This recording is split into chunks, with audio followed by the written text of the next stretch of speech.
ایک دفعہ کا ذکر ہے کہ ایک دور دراز کے جنگل میں ایک خوبصورت خرگوش رہتا تھا جس کا نام راجو تھا۔ راجو نہایت چالاک اور شرارتی تھا اور ہمیشہ دوسرے جانوروں کو تنگ کرتا رہتا تھا۔ جنگل کے سب جانور اس سے ناراض تھے مگر وہ اپنی شرارتوں سے باز نہیں آتا تھا۔ ایک دن راجو نے فیصلہ کیا کہ وہ جادوئی جنگل کی سیر کرے گا جہاں کی کہانیاں اس نے اپنی دادی اماں سے سنی تھی۔ یہ جنگل نہایت حیرت انگیز تھا جہاں سے سب جانور آپس میں پیار اور محبت سے رہتے تھے۔ راجو نے اپنی سیر شروع کی اور جلد ہی جادوئی جنگل پہنچ گیا۔ وہاں اس کی ملاقات ایک بوڑھے اور دانا کچھوے سے ہوئی جس کا نام کندن تھا۔ کندن نے راجو کو خوش آمدید کہا اور اس کے ساتھ چلنے کی پیشکش کی۔ کندن نے راجو کو جنگل کے مختلف حصے دکھائے۔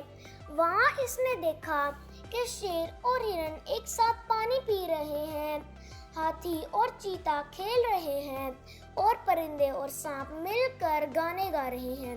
یہ سب دیکھ کر راجو حیران رہ گیا۔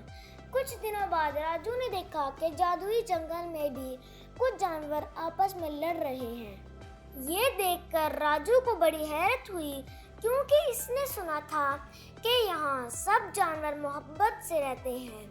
اس نے کندن سے پوچھا کہ یہ لڑائی کیوں ہو رہی ہے۔ کندن نے راجو کو بتایا کہ یہ لڑائی اس لیے ہو رہی ہے کیونکہ کچھ جانور ایک دوسرے کے حقوق کا احترام نہیں کرتے۔ اگر ہم سب ایک دوسرے کا احترام کریں اور محبت سے رہیں تو کوئی لڑائی نہیں ہوگی۔ یہ سن کر راجو نے سوچا کہ وہ ہمیشہ دوسرے جانوروں کو تنگ کرتا ہے اور ان کے حقوق کا احترام نہیں کرتا۔ اس نے فیصلہ کیا کہ وہ واپس اپنے جنگل جائے گا اور وہاں کے جانوروں سے معافی مانگے گا۔ راجو واپس اپنے جنگل آیا اور سب جانوروں کو جمع کیا۔ اس نے ان سے معافی مانگی اور کہا کہ میں نے جو کچھ سیکھا ہے وہ یہ ہے کہ ہمیں ایک دوسرے کا احترام کرنا چاہیے اور محبت سے رہنا چاہیے۔ میں وعدہ کرتا ہوں کہ اب میں آپ سب کا احترام کروں گا اور کسی کو تنگ نہیں کروں گا۔ سب جانوروں نے راجو کو معاف کر دیا اور اس کے ساتھ پیار اور محبت سے رہنے لگے۔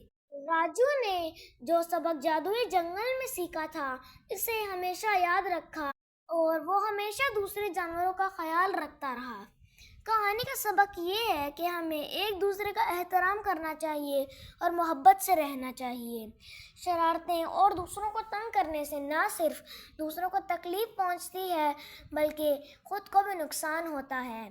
پیار، محبت اور احترام سے ہی ایک خوبصورت اور پرسکون معاشرہ تشکیل پاتا ہے۔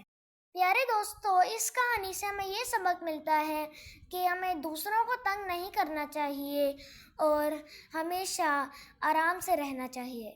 ملتے ہیں آپ سے ایک نئی ویڈیو میں، تب تک کے لیے اللہ حافظ۔